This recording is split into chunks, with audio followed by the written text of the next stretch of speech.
Hello, welcome to Business Strategy.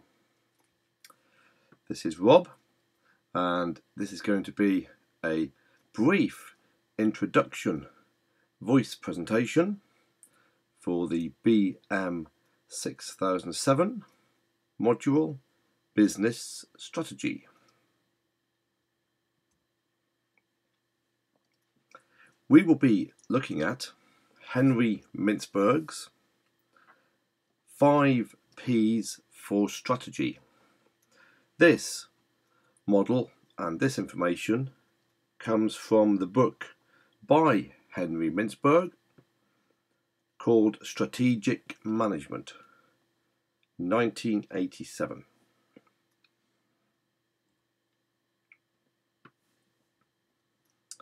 There have been many definitions of strategy, and this means different things for academics and business practitioners.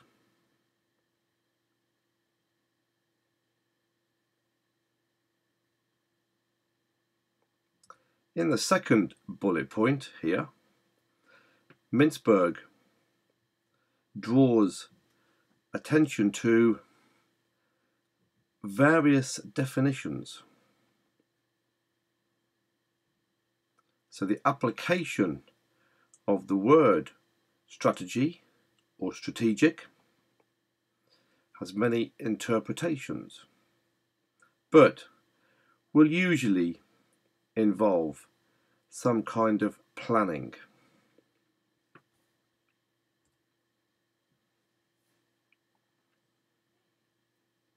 Strategy, as one of the first P's which Mintzberg suggests, runs as an intended course of action. An explicit goal is established. Explicit meaning rather obvious, a pertinent point, something which is quite visible. He also suggests a clear route for achieving the goal identified. Setting objectives to get to your goal is one way. Objectives are often seen as smaller term and stepping stones to a goal or to an aim. A good example for strategy as a plan is a lead from the top.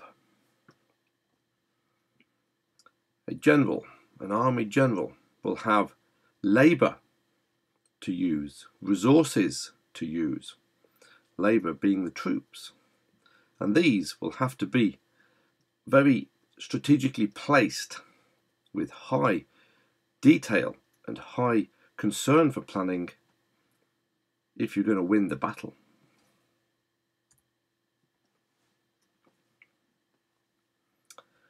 The next P we look at strategy as a pattern. A series of ad hoc decisions are taken. Ad hoc can mean something like random or one-off, not the usual type of things. Objectives which can just emerge in the series of in the operational actions of a company. Strategy is often emergent and unintended, happens through a consequence of other actions or other operational instances which happen at work.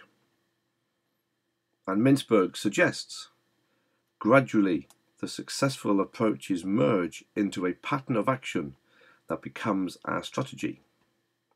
Here, Mintzberg suggests that we cannot always thoroughly plan a strategy.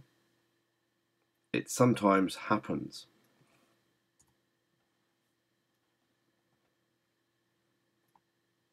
This image, this mind map, suggests that business strategy often occurs or formulates from these various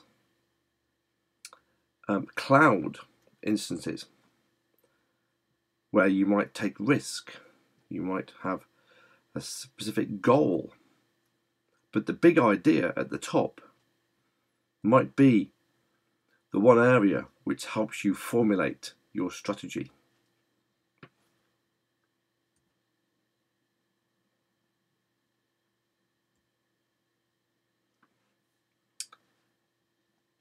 A game of chess. Have a think to yourself for one moment. The strategic decision making and the strategic thinking which you need or you should consider when playing a game of chess. How many moves forward do you have to think about before making that move, before shifting your pawn forward or moving your bishop to a position in the middle of the board, which might allow a win or which might put various pieces of your chess game in danger? Chess is a good example of creating and thinking about a strategic approach to something. The other P, position. Strategy involves a business finding a position in the market where it can be competitive and successful, prevent competitors from entering it.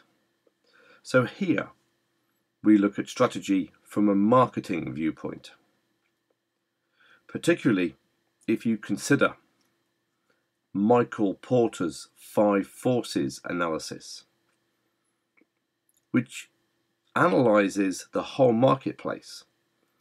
And within your strategic analysis, Porter suggests you consider the threat of other entrants, the buying power of suppliers to the market, the position and the influence of the buyers going into the market, substitute products, newly developed products, can all impact and affect your strategic approach.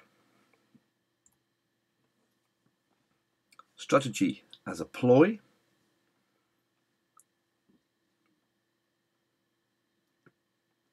So the screen suggests here, similar to a goal and an explicit and obvious course of action for achieving your strategic plan. And short term, the aims are to achieve a quick advantage in the market, adjusting your strategic direction if things change rather rapidly. Long-term aims, as we know, are sometimes harder to change and to react. So sometimes being reactive. And as Mintzberg suggests, an emerging strategic approach means that it happens sometimes without you even planning for it. Strategy as perspective. Developing out of the existing culture of an organization. Do people really understand the strategic vision of the company? Or do they know what to do because of it is inherent within the culture of the organization? And they are part of that culture. Mintzberg suggests that quite often a strategy is unspoken and implicit within the organization.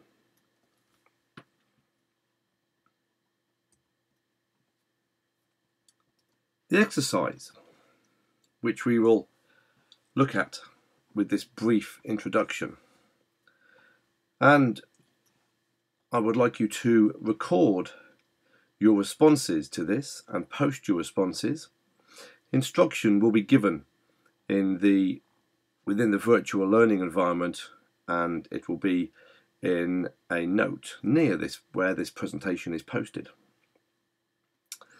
is to think about and provide examples of organisations that use these versions of strategic approaches as mentioned in this voice presentation.